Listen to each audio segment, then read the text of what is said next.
Welcome. Let's take a look now at processes and what those are about.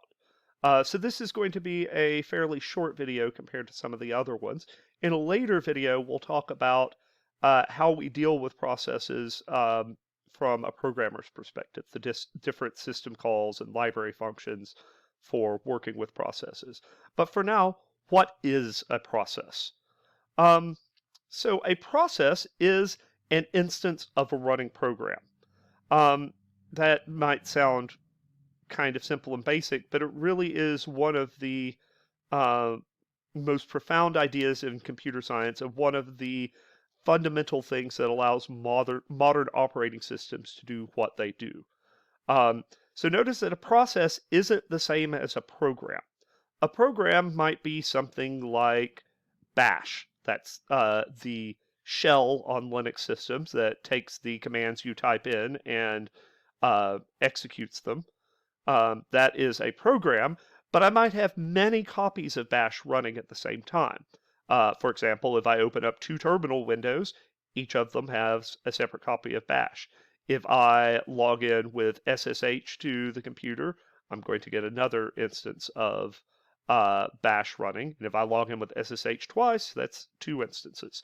So a process is a particular instance of a program that is currently running. Processor, again, that's something different. That's the hardware. So a process provides programs that are running with two important abstractions that make things much easier for programmers. For one, they provide logical control flow. As the program is running, it thinks, as far as it's concerned, it is the only thing running on the computer. There, of course, probably are lots of other things running, but we don't have to worry about that.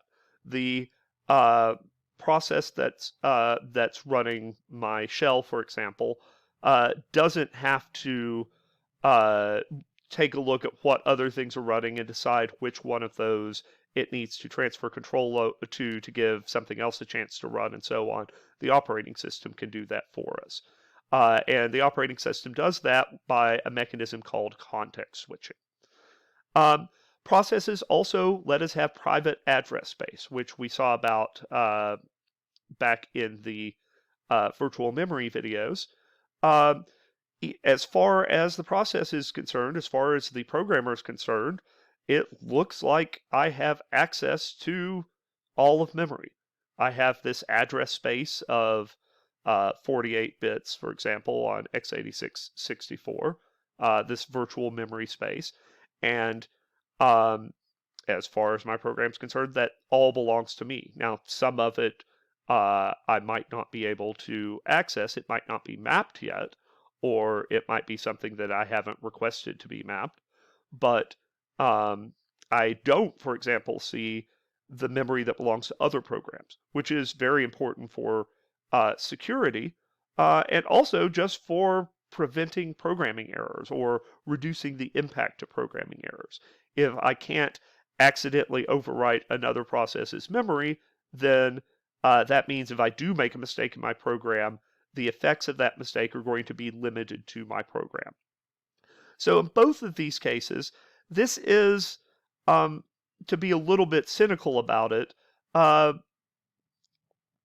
giving programmers the illusion that they're working on a computer from the 1960s, early 1970s, a computer that could only run one program at a time, and that program has access to all of the memory. That's not actually what's happening, but it's a much easier model to program with than having to worry about different things executing concurrently, which we'll see more about in a later chapter of the textbook. So the illusion is that I have this process which has its own memory and it's running on its own CPU. Now, obviously, we don't have a separate CPU for each process, but as far as the process is concerned from within itself, we do, or that's how things look. That's the illusion that the operating system and the hardware conspire to give us. Um, Really, though, our computer is going to be running many, many processes all on just one or a few CPUs.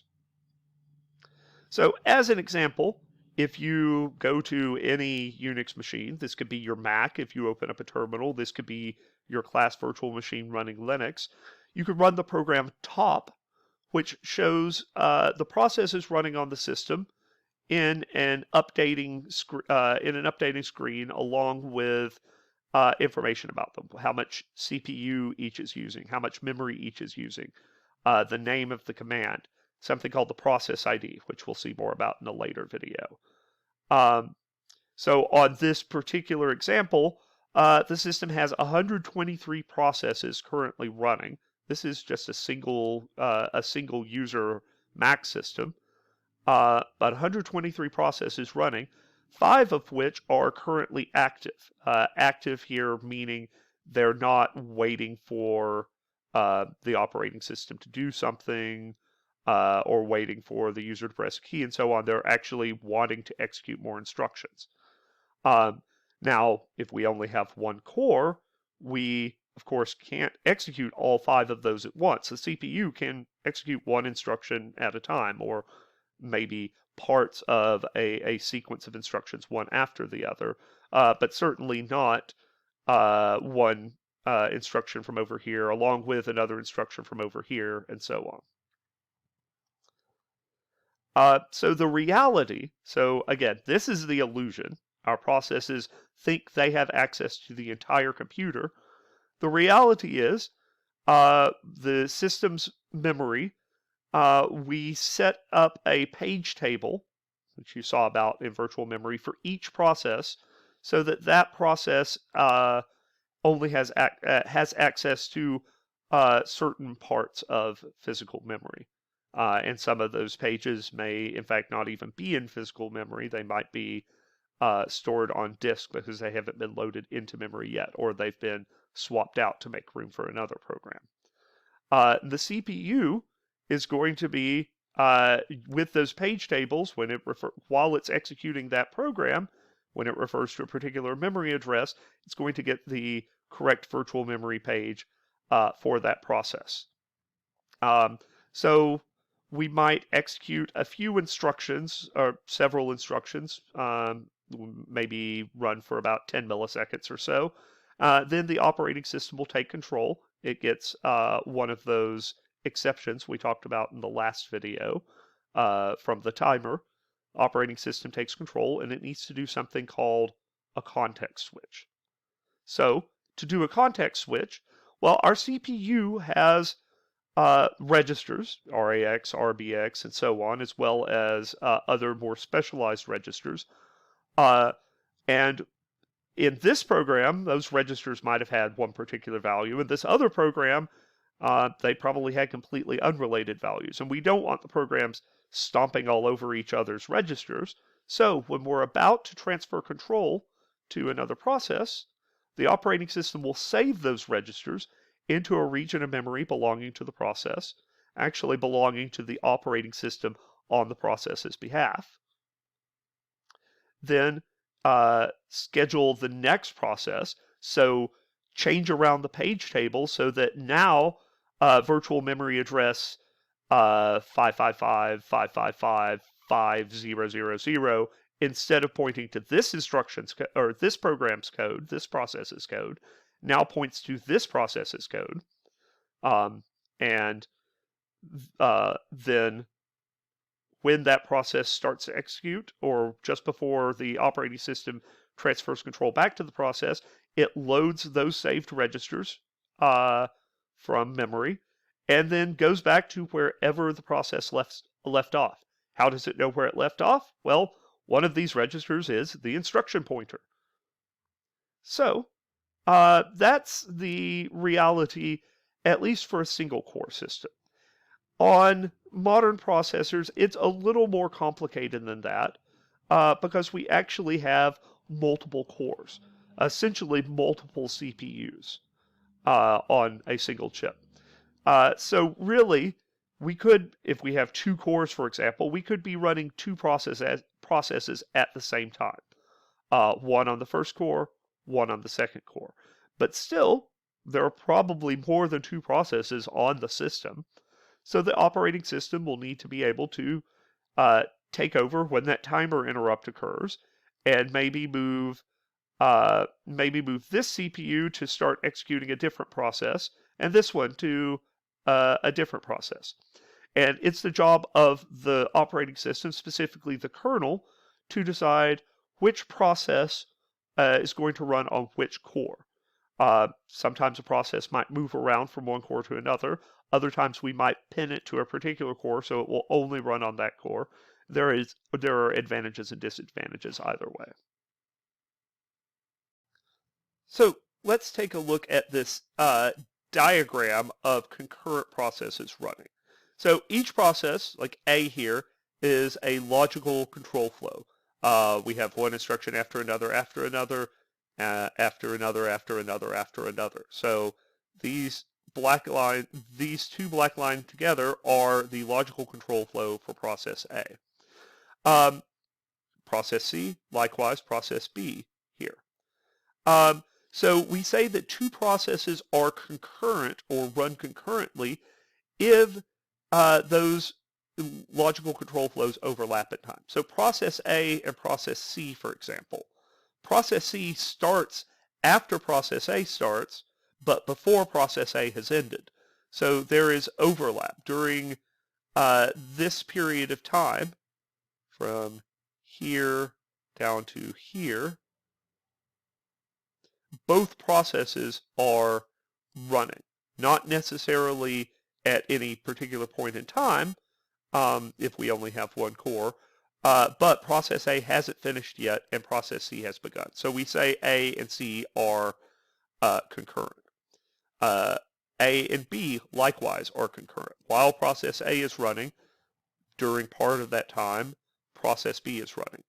However, process B and C aren't concurrent. Process B ends before or at the same time as process C begins.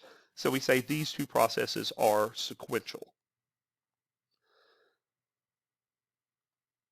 So as far as a program is concerned, the process A execution is just a solid line. It's not broken up like this because while the CPU is off doing something else, executing another process, ours isn't running. We don't know about it. So as far as process A is concerned, it looks like this situation.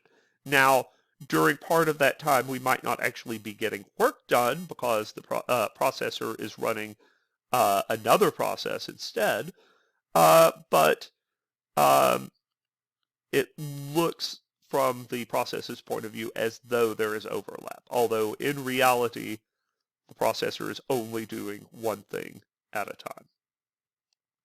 Context switching then is what the operating system does to get from this situation where we're executing process A to this situation where we're executing process B.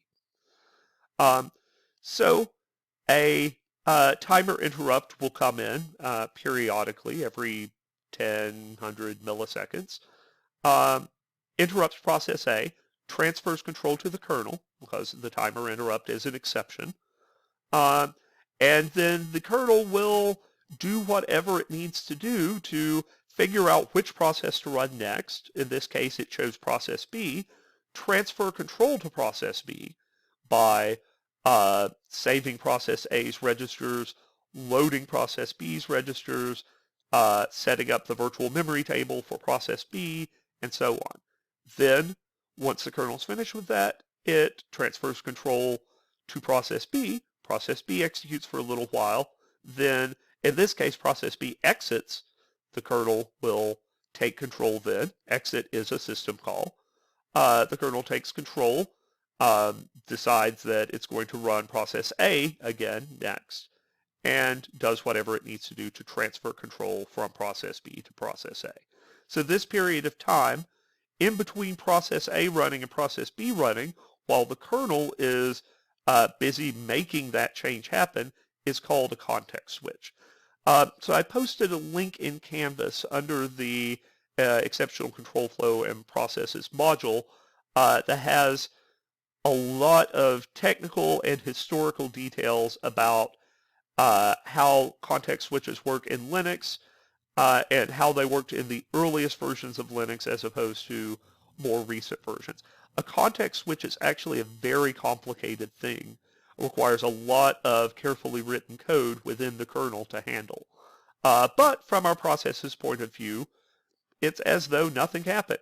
I was running, time seemed to pause for a while, and I was running again. Yeah, sure, during that time some other things may have happened, but my process doesn't know about them. Alright, so that's all for today. In the next video, I'll talk about some of the library functions and system calls for dealing with processes. How do you make a new process? How do you have a process execute something? How do you stop a process? And so on. So thanks for watching.